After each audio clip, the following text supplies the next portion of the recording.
Thomas Harding, start us off.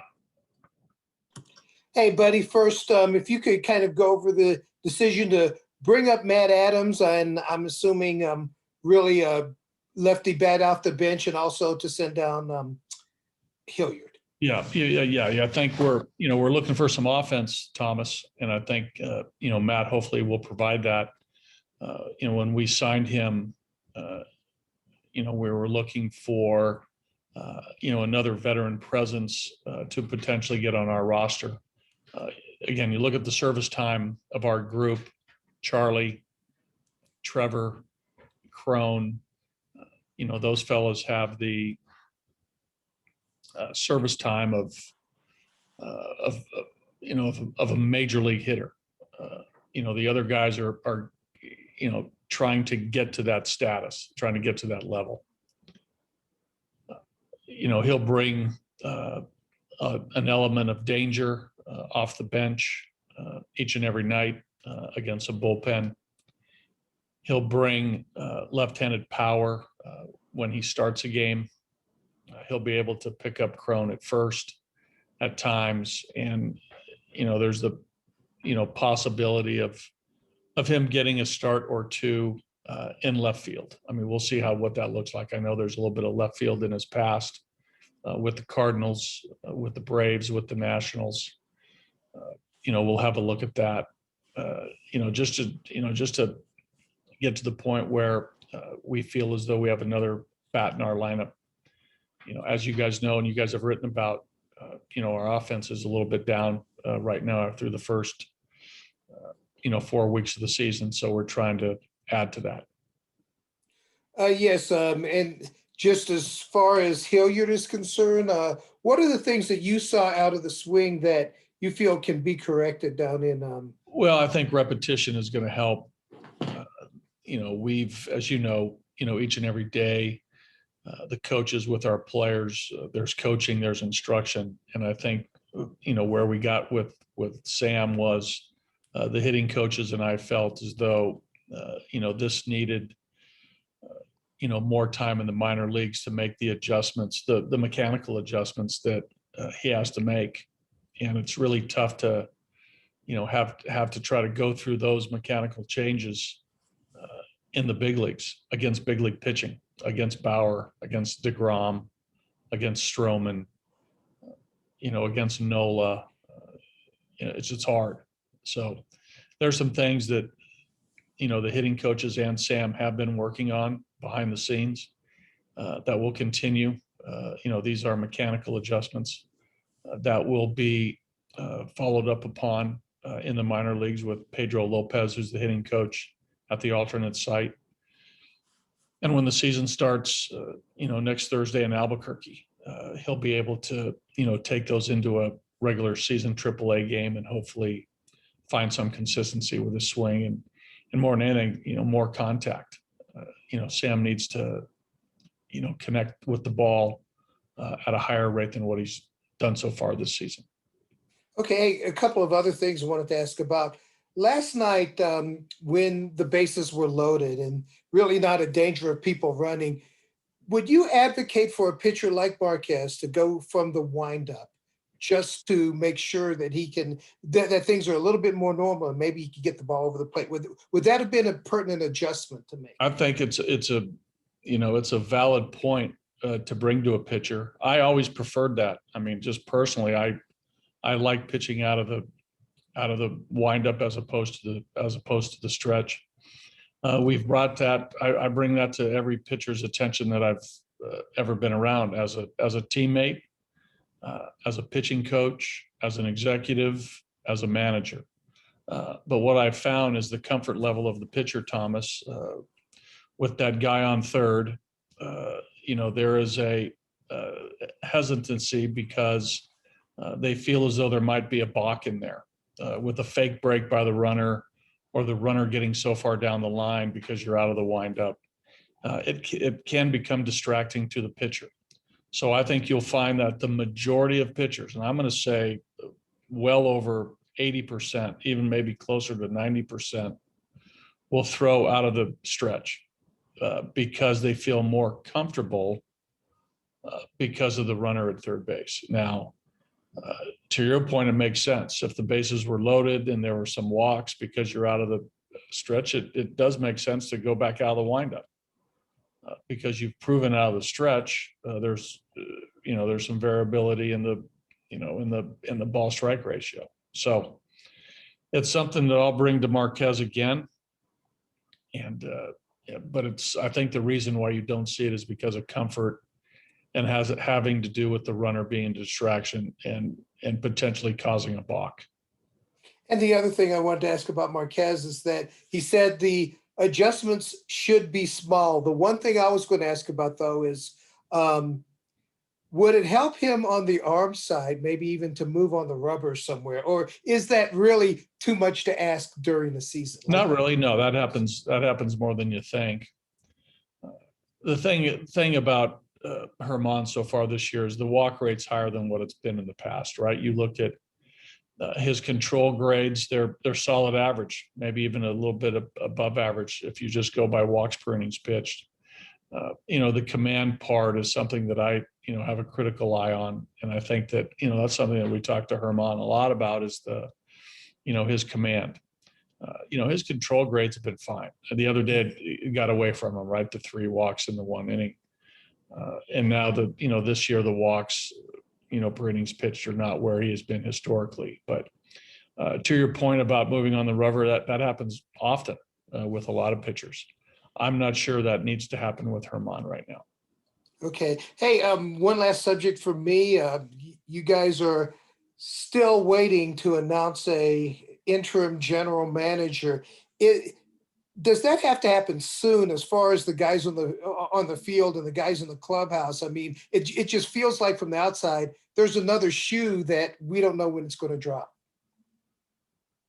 No, the players that has no impact on the players or even really me down here or the coaches. I think, when we arrive at the ballpark, we know what our job is. Our job as coaches and our on-field management team, those of us in uniform, our training staff, our strength guys, our players, our role is to get ready for the game, to play the game, and to win the game. The transactions that are made in my interaction with the front office or the training staff's interaction is now, being conducted with our executive team that were under Jeff. So it's not, anything really different for us, but except Jeff's not here. And the players it's not a distraction at all. So does anything need to happen soon? No, probably not, because it really doesn't impact us. What impacts us is Sensatella tonight against the Diamondbacks, our ability to get to Luke Weaver at 640. Us playing sound defense, our bullpen trying to, hold leads and keep games close. If that's the case, that's what impacts us. The naming of an interim general manager does not affect us. Thanks, buddy. You're welcome, Thomas. Patrick Saunders. Hi, buddy. I got a couple for you. Okay. Going back to Sam Hilliard for a moment. We talked all the way back in spring training about his efforts to shorten the swing, less effort, etc. Right. But he still seems, from my eyes anyway, a little bit lost up there.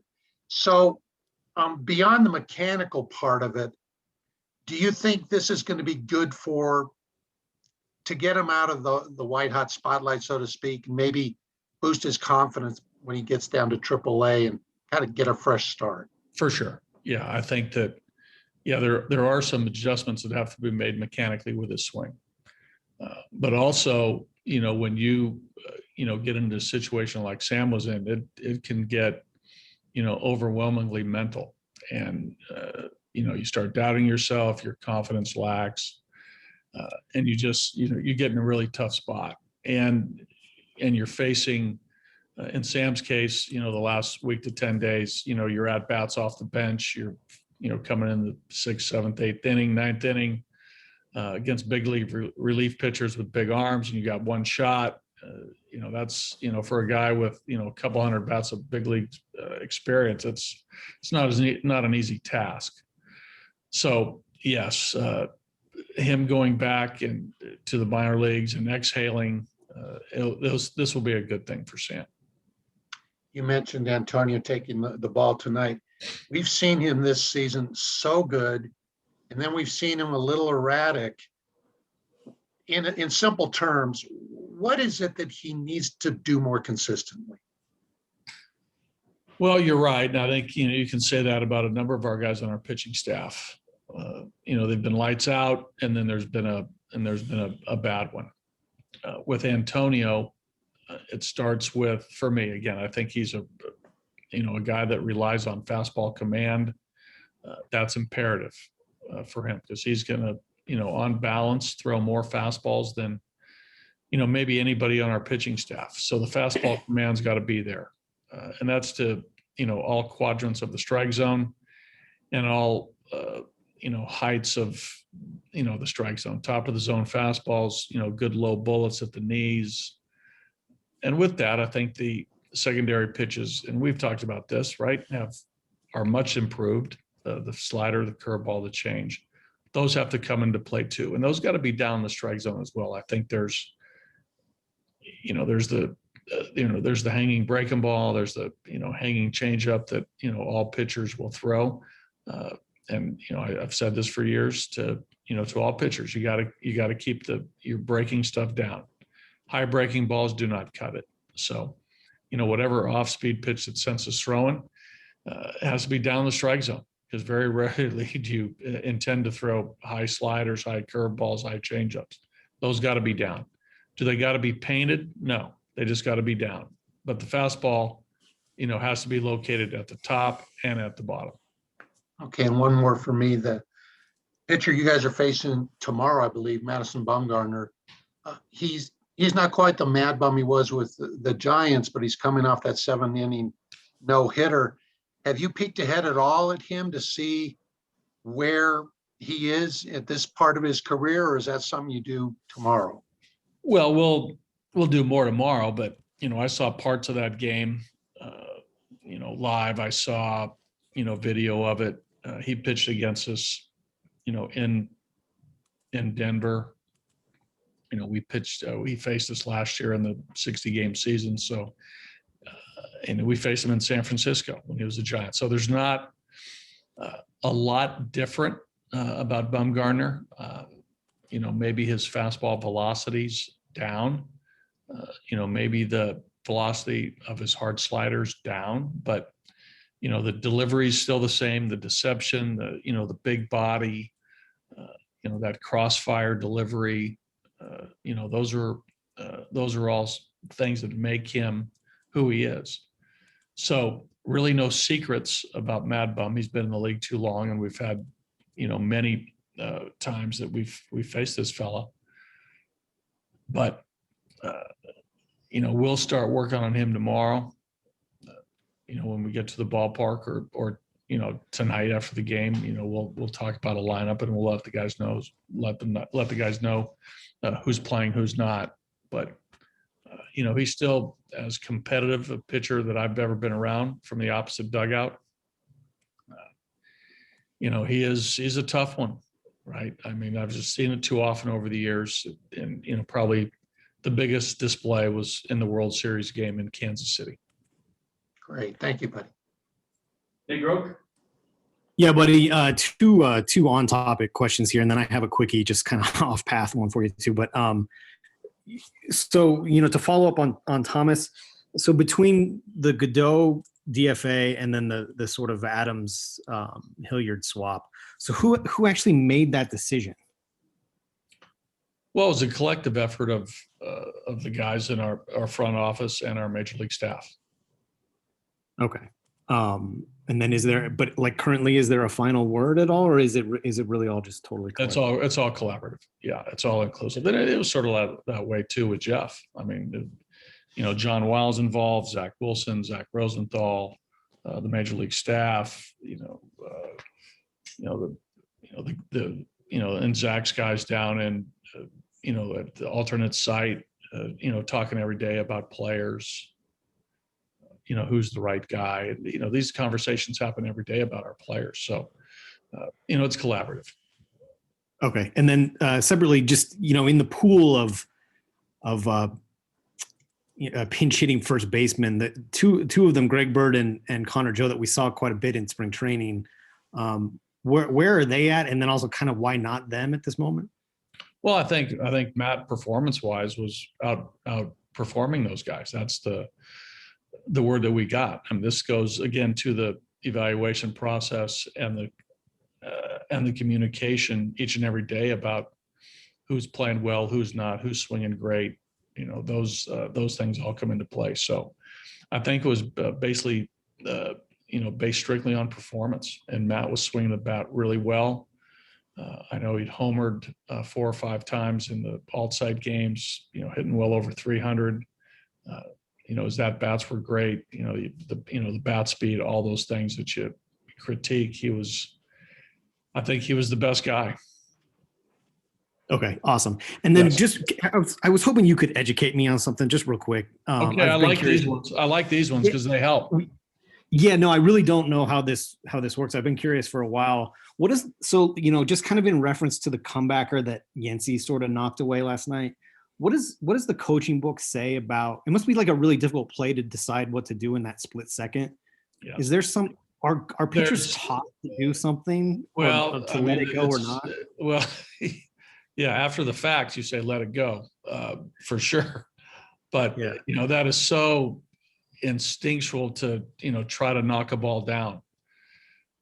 Even if that was on his glove side, he probably would have tried to spear it with his glove, and who knows whether he would have deflected it at the top of his glove or not. But as you know, that would have went right to Trevor, would have been an ending inning double play. But, and you see it, Nick, I think you do see it. If you watch enough baseball, you can see guys pull their hand back. And that is something that, again, I no more than you hear me talk about in-game awareness, right? Knowing how hard the ball is hit, where your fielders are, get your hand out of the way.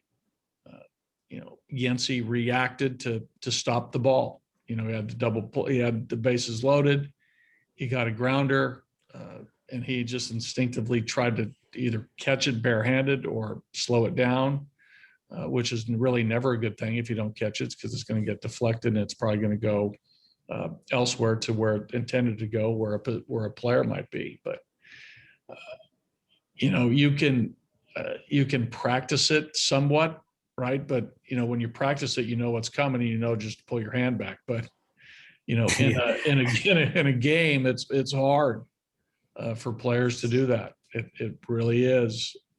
But you do see it. I think this is a situation where hopefully next time Yancey will pull his hand back and let the ball travel where it's going to go. Okay, great. Awesome. Thanks, buddy. Okay. All right, I have time for a couple more. We'll go to Owen Perkins and finish up with Noah. Owen, go ahead. Hey, buddy. Got a couple end of the April questions here. I asked Greg Fiesel about the biggest challenges going into the season, and he talked about the unknown and the unexpected changes. So I wanted to ask you, what have been at this point in the season the biggest challenges you've faced, and have they been different than normal seasons, typical season, more challenging than a typical season? What have been the? I don't think anything's been overly challenging than what we're used to. There's nothing really different. Actually, things are more normal this year than they were last year. I think last year was more challenging. Things are starting to become more normal. So this year overall has not been challenging because we knew what to expect, from the pandemic protocols that we had to go through last year. So those are not challenging. We were conditioned for it. I don't think anything. The only thing that, we talk about all the time, especially on the pitching side, is, keeping track really of our pitchers' health, and knowing that, we're going to play 6 months instead of 2, and their workload last year as compared to where it's going to be this year. And you hear all sorts of things about increased workload can result in injury, all those things. And we've seen a rash of injuries so far around the baseball, around baseball this year. And I'm not sure why that's happening, but there's been a lot of arm injuries. But again, I would expect those to happen later in the year, once the volume increases and loads up. But to have all these injuries so early in the year, I can't identify why that's happening. But as far as the overall challenges, there hasn't really. This is sort of what we're used to. So it hasn't been challenging for us. Okay.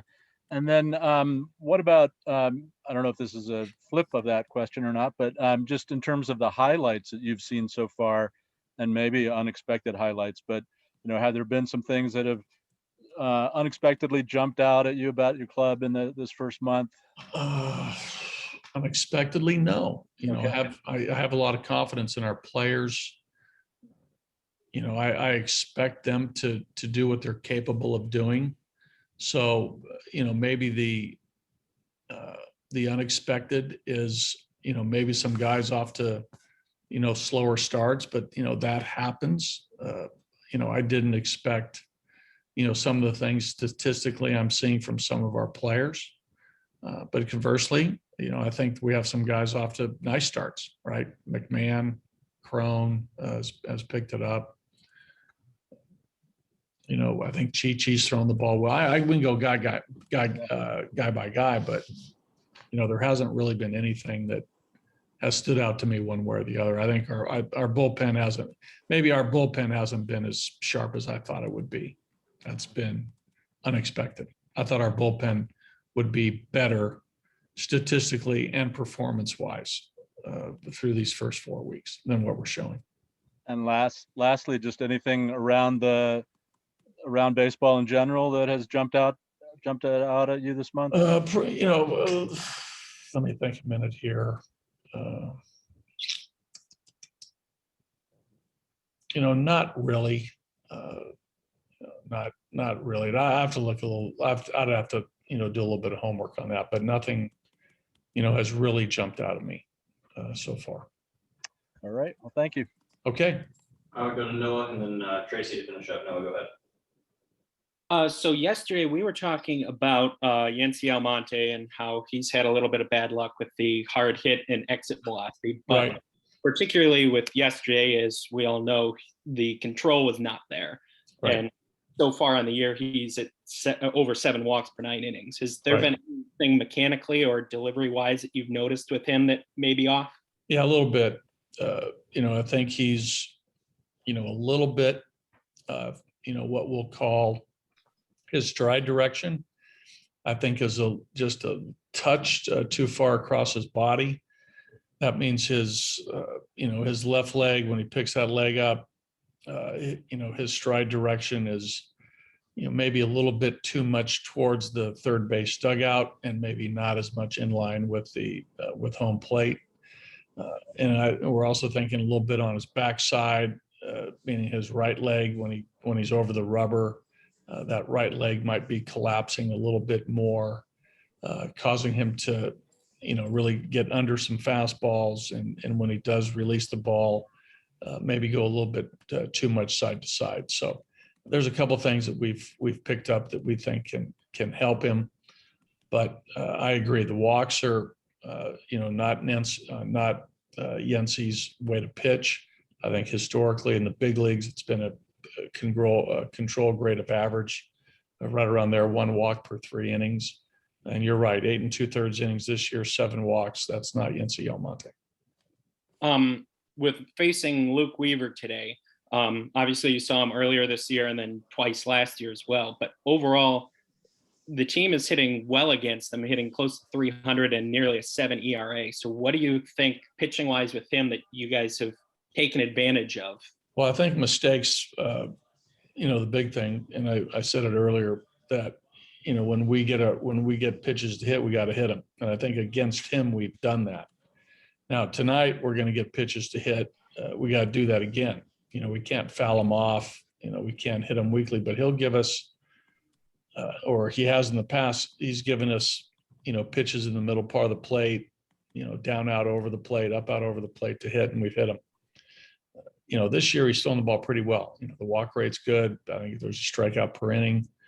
The hit ratio to innings pitched are okay. His stuff's fine. I mean, it's going to be, 95, 96 miles an hour. He's got a good changeup. He's got a breaking ball that he doesn't throw a ton, but, it's functional. We just got to be able to hit those mistakes and not foul them off or take them. And then finally, to follow up on Nick Groke's question for why not Greg Bird and Connor Joe instead of Matt Adams, who you guys obviously called up, with those two and with Colton Welker as well, you said that Matt Adams was performing better, but for those three, how have they been performing down there? They've been, Welker was with us for a week on the taxi squad, so he didn't play. He's back there now playing, and he's gone each and every game like a 1 for 4 with a base hit. Adams was hitting for power.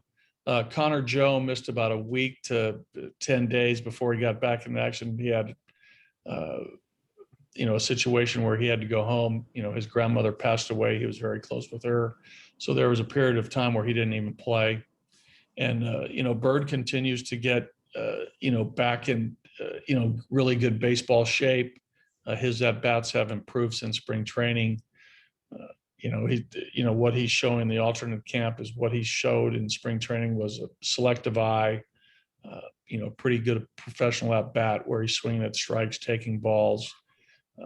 Physically, he's getting the stamina that he needs to play. He hadn't played in a couple of years. He's got to get back really into playing shape. And I think overall, he's accomplished some things on the physical side that he wanted to accomplish, and we're seeing that. So good for him. Thank you very much. Yeah, Tracy? Two things, buddy. One kind of quick, but maybe both quick. When you look at your schedule and think that a week from today you'll have played 26 games, or 32 games, and 16 will be against the Dodgers and the Giants.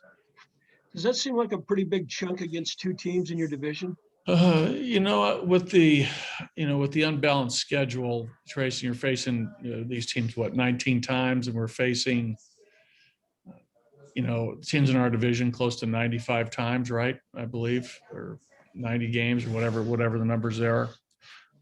They got to happen at some point.